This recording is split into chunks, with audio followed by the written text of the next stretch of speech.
మిత్రులారా, RG media రాఘవేంద్రన్న plus Suranna TV సూరన్నగా నాకు కూడా మా ఇద్దరికి దాదాపు అన్నగారికి 10 కోట్లు పంపిండు, నాకు 10 కోట్లు పంపిండు. అంటే 10 కోట్లు అంటే మాకు డబ్బులు ఇచ్చింది కాదు మిత్రులారా, 10 కోట్ల అట మేము వాసవిని ప్రశ్నించినందుకట, వాసవిలో జరుగుతున్న స్కామ్ని బయట తీసినందుకు వాళ్ళ కస్టమర్లు చాలా ఉక్కిరిబిక్కిరి అవుతాను, మా ప్రాపర్టీ చాలా దెబ్బతిందని చెప్పేసి ఆర్జీ అన్న 10 కోట్లు కట్టాలట, నేను 10 కోట్లు కట్ట 20 కోట్లు కట్టాలట. మేము నిన్న రఘు ఛానల్ వెళ్ళి మాట్లాడినాం. ఏమన్నా అంటే డ్రైవర్లు భయాన్ని పంపిస్తామని చెప్పినాం, అంతేగాని అంతే. ఇప్పుడు 10 కోట్లకు నువ్వు పంపిస్తే ముందు సిగ్గుండాలంటావు. ఎందుకంటావు అంటే ప్రశ్నించే గొంతుల మీద గిట్లాంటివా గివా దీంతో ప్రశ్నించే గొంతులు మూగబోయేలా చేస్తావా, ప్రశ్నించే గొంతులు ఆపుతావా బిడ్డ అని హెచ్చరిస్తూ ఉన్నాం. గతంలో చూసినామండి ఎట్లా ఉండే పొలిటికల్ లీడర్స్ అంటే వివిధ పార్టీలకు సంబంధించిన లీడర్లు భయపెట్టడానికి జర్నలిస్టులని ఇట్లాంటి నోటీసులు పంపితే తీసి ఇట్లా పడేసాం చెత్తబుట్టలలో. ఎందుకంటే నిజాలని చెప్తాం, నిజాయితీ గల సమాచారాన్ని మాత్రం ప్రజలకు చేరవేసే ప్రయత్నం చేస్తాం. పక్కా ఆధారాలు ఉంటేనే ఆర్జీ మీడియా కానీ సూరన్న టీవీ కానీ ఆ కథనాలు ఇచ్చే ప్రయత్నం చేస్తాం. ప్రభుత్వ భూములలో కడితే ప్రశ్నించొద్దా, పొల్యూటెడ్ భూములలో కడితే ప్రశ్నించొద్దా, కాలుష్యమయమైన భూములలో నువ్వు అక్రమాలను కట్టితే సమర్థించాలంటే నువ్వు మంచోనివి, నువ్వు చాలా గొప్పనివి అన్న బిడ్డ ఖబర్దారని మరొక మారు హెచ్చరిస్తా ఉన్నావు. భయపడే ప్రసక్తి లేదు రాఘవేంద్ర అన్న ప్లస్ సూరన్న. అసలు మీ నోటీసులకు భయపడి ఇలాంటి ఇప్పుడు 10 కోట్లు పంపిన దానికి 10 రెట్లు పంపు. రేపు 10 × 10 అయితే 100 కోట్లు పంపు. ఇగో ఎంట్రీగా సమానం బిడ్డ చెప్తున్నా. ఉద్యమాన్ని ఉద్రిక్తం చేస్తాం, తిరుగుబాటుతాం, తీవ్రమైన చెప్తున్నా. అసలు వాళ్ళ బాధ ఏంటన్నా, మీరు పదే ఒక భాష ప్రస్తావిస్తాను, పొల్యూటెడ్ భూమి జీర్ణించుకొని పోతాను. నాకు తెలుసు వాళ్ళకి నోటీసులు పంపరుగా, వాళ్ళే పోతారు పైకి. నోటీసులు పంపితే నీ ఉడత ఊపులకు నీ టాటాకి చప్పుడులకు మేము భయపడము. నెంబర్ 1 నిజాయితీగా పనిచేస్తాం మేము ఇద్దరం అభిప్రాయం. మీరు చూసినారు ఎవరి కోసమండి ఈ పోరాటం? మా కోసమా? మేము బతకడానిక? అక్కడ ఒక 4000 కుటుంబాలు రాబోతూ ఉన్నాయి. మరి ఆ 4000 కుటుంబాలకు సంబంధించి అనారోగ్యం పాలవుతారు, ఇంటికి ఒక క్యాన్సర్ పేషెంట్ వస్తారు, చర్మ వ్యాధులు వస్తాయి, మరి లంగ్స్ అంటే ఊపిరితిత్తులకు సంబంధించిన వ్యాధులు వస్తాయి. ఇవన్నీ ఎవరికి వస్తాయి? నాకో సురానకో రావు, అక్కడ కొనుగోలు చేసిన వాళ్ళకు వస్తాయి. నెంబర్ 1. నెంబర్ 2 ఏంది, మనం గతంలో చూసినాం. మరి హైడ్రా ఏం చేసిందండి, ఒక రాజముద్ర వేసిన హెచ్ఎండిఏ వెంచర్లోనే FTL బఫర్ జోన్ అంటూ తొలగించినారు కదా. పక్కాగా మరి ప్రభుత్వ భూములలో 13 ఎకరాలు అంటే 14 ఎకరాల 31 గుంటకు సంబంధించిన భూమిలో అపార్ట్మెంట్లు కడితే కుప్పగూలిపోవా? అంటే అపార్ట్మెంట్ పోతే కొన్ని రోజులు అయిన తర్వాత మరి 2 ఏళ్ళు 3 ఏళ్ళు ఉంటే మరి ఈ రోగాల గజ్జెను కూడా తొలగించుకోవాల్సి వస్తుంది. కాబట్టి పోరాటం చేస్తూ ఉన్నాం కదా.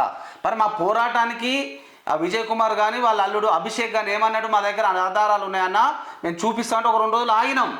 ఎందుకంటే పక్క ఆధారాలతోనే మేము పోతాము, టైం ఇద్దామని. ఒక గీ ఆధారాలా? మరి విజయ్ కుమార్ కానీ అభిషేక్ గాని నిలదీస్తా ఉన్నాం, నీ దగ్గర ఉన్న డాక్యుమెంట్లు ఇవేనా? వాసవి ఆనంద నిలయానికి సంబంధించి ఎల్బినార్లో నువ్వు కట్టడాలు కడతా ఉన్నాయి అంటే నోటీసులేనా నీ ఆధారాలు?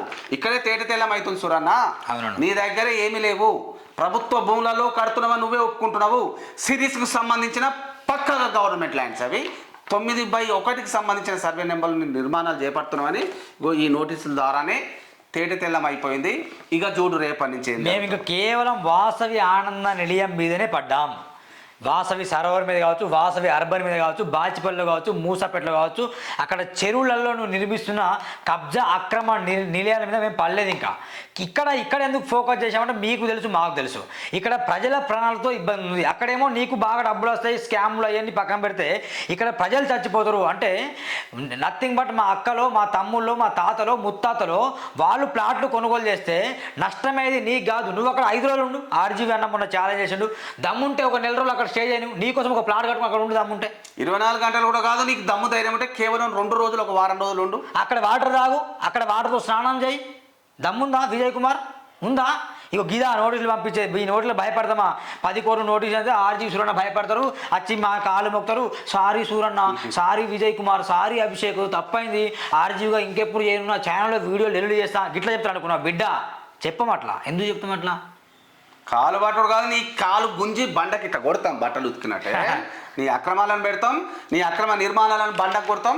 నిన్ను చూడిగా రేపటి నుంచి ఏం జరుగుతుందో, ఎట్లాంటి కథనాలు అందించబోతా ఉన్నామో నువ్వు చూడిగా నీ అక్రమాల పుట్టను ఒక్కొక్కటిగా వెలికి తీస్తాం. నీ అక్రమ నిర్మాణాలు కూలే వరకు ఆర్జీ మీడియా కానీ సూరన్న కానీ వదిలిపెట్టరు. ఇంకొకటి చెప్తా ఉన్నా, 10 కోట్లకు నువ్వు వేసినావు కదా, 20,000 కోట్లకు నీ మీద పరువు నష్టం దావా వేస్తాం. 20,000 కోట్లు ఏవైతే దొబ్బి తిన్నావో నువ్వు దాదాపు ఒక 100 ఎకరాలు చేసి అక్కడ ప్రభుత్వ భూములు, ఎఫ్టీఎల్ భూములు, బఫర్ జోన్ భూములను, పొల్యూటెడ్ భూములు దేని వదలకుండా ఏవైతే చేసాం అన్ని బండారాన్ని బయటికి తీస్తాం. నువ్వు 20,000 కోట్లు ప్రభుత్వానికి కట్టాల్సిందే.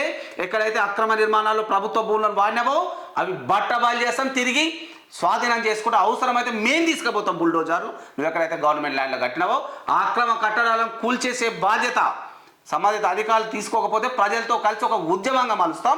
ఇక 2 రోజులలో చూడు ప్రజా ఉద్యమంగా మారబోతా ఉంది. ఇప్పటికే వేలాది మంది మనకు కాల్ చేస్తా ఉన్నారు. ఇంకోటి మిత్రుల, ఈ వీడియో చూసేవాళ్ళు డిస్క్రిప్షన్లో ఆర్జీ మీడియా అన్న నంబర్ ఉంటుంది, నా నంబర్ ఉంటుంది, స్క్రీన్లో కూడా మేము పెడతాము ఆ నంబర్స్. మీరు కాల్ చేయండి, మీరు సంప్రదించండి మమ్మల్ని. మీకు నిజంగా వాసవిలో కనుక మీరు ప్లాట్లు కొన్నవాళ్ళైతే కనుక మేము భారీ ఎత్తున ధర్నాలు చేయబోతున్నాం, నిరసన దీక్షలు చేయబోతున్నాం. ఎట్టుబోవు మీ డబ్బులు, ఎట్టుబోవు మీ ప్లాట్లు, ఎట్టుబోవు మీ ప్లాట్ల కోసం పోకండి, మీ డబ్బులు మీకు రిటర్న్ తీసుకోండి. మీరు అక్కడ ప్లాట్లు క్యాన్సిల్ చేసుకొని చెప్తున్నాం. ఏదో మేము ఒత్తిడి చేసి మీరు తీసుకోవడం కాదు, వాస్తవాలు తెలుసుకొని మీరు తీసుకోండి చెప్తున్నాం. వాస్తవాలు తెలుసుకోవాలి. ఇప్పటికే దాదాపు అన్నకు 252 మంది వరకు సంప్రదించారు, కాల్ చేశారు. ఇక నుండి మేము భారీ ఎత్తున చేయబోతున్నాం, నిరసన దీక్షలు చేయబోతున్నాం విత్ పోలీస్ పర్మిషన్తో. అది ఏంటో కూడా మీకు తెలియబోతుంది. దానికోసం సపరేట్గా వాట్సాప్ గ్రూప్ కూడా తయారు చేస్తాం. మీరు కూడా ఎల్లప్పుడూ మా ఆర్జీ మీడియా కావచ్చు, సూర్యనా టీవీకి తప్పకుండా సపోర్ట్ చేస్తారని నమ్ముచున్నాం. ఇక వదిలిపెట్టే ప్రసక్తి లేదు, ఇలాంటి నోటీసులకు భయపడే ప్రసక్తి లేదు చెప్తున్నా కాబట్టి. ఇప్పటికే ప్రత్యేక ధన్యవాదాలు చెప్తా ఉన్నా. తెలంగాణ ప్రజలకు కావచ్చు, హైదరాబాద్ వాసులకు కావచ్చు, వేలాది మందిగా కాల్ చేస్తూ ఉన్నారు. అన్న మీ ప్రజా ఉద్యమంలో మేము భాగస్వామ్యం అవుతా అంటా ఉన్నారు. నిజంగా కూడా థ్యాంక్స్ అండి. ఎందుకు చెప్తా ఉన్నా అంటే ప్రజల కోసం పోరాటం చేయడమే. ఈరోజు ఇంట్లో రేపు మట్టిలో ఆ విషయాన్ని అందరూ కూడా గ్రహించాలి, వాసవుడైనా ఇంకోడైనా.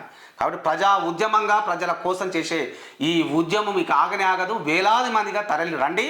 ఆయన భరతం ఏందో పడదాం, ప్రజలను కాపాడదామని కోరుతున్నాను. నమస్కారం అండి, థ్యాంక్ యూ. నమస్తే. సూర్యనా టీవీ ఆర్జీ మీడియా తప్పకుండా లైక్ చేయండి, సబ్స్క్రైబ్. కొందరు కావాలని రిపోర్ట్లు కొడతాను, ఆ రిపోర్ట్లు కొడతాను కాబట్టి మీరు వీరున్నంత వరకు ఆర్జీ మీడియాని, సూర్యనా టీవీని లైక్ బటన్ క్లిక్ చేయండి, ఇతరులకు షేర్ చేయండి. ఎందుకంటే ఇది ప్రజా ఉద్యమం దిశగా మలుస్తున్నాం, ప్రజల కొరకు పోరాటం చేస్తాం. ఇంకా మీడియా మిత్రులు ఎవరైతే ఉంటున్నారో ఆ పేరు కాల్చిన మీడియా మిత్రులు, సోషల్ మీడియాలో ఉంటున్న మిత్రులు, ఇన్స్టాగ్రామ్లో ఫాలోవర్స్ ఉన్న మిత్రులు తప్పకుండా సంప్రదించండి. ఇది ఒక ప్రజా ఉద్యమం కాబట్టి అందరం కలిసి కట్టుగా పోరాటం చేస్తే ప్రజలకు ఎంతోగా దీనకరంగా ఉంటుందని ఆశిస్తున్నాం. అందరికీ మరొకసారి నమస్కారం, థ్యాంక్ యూ. నమస్కారం మిత్రులారా.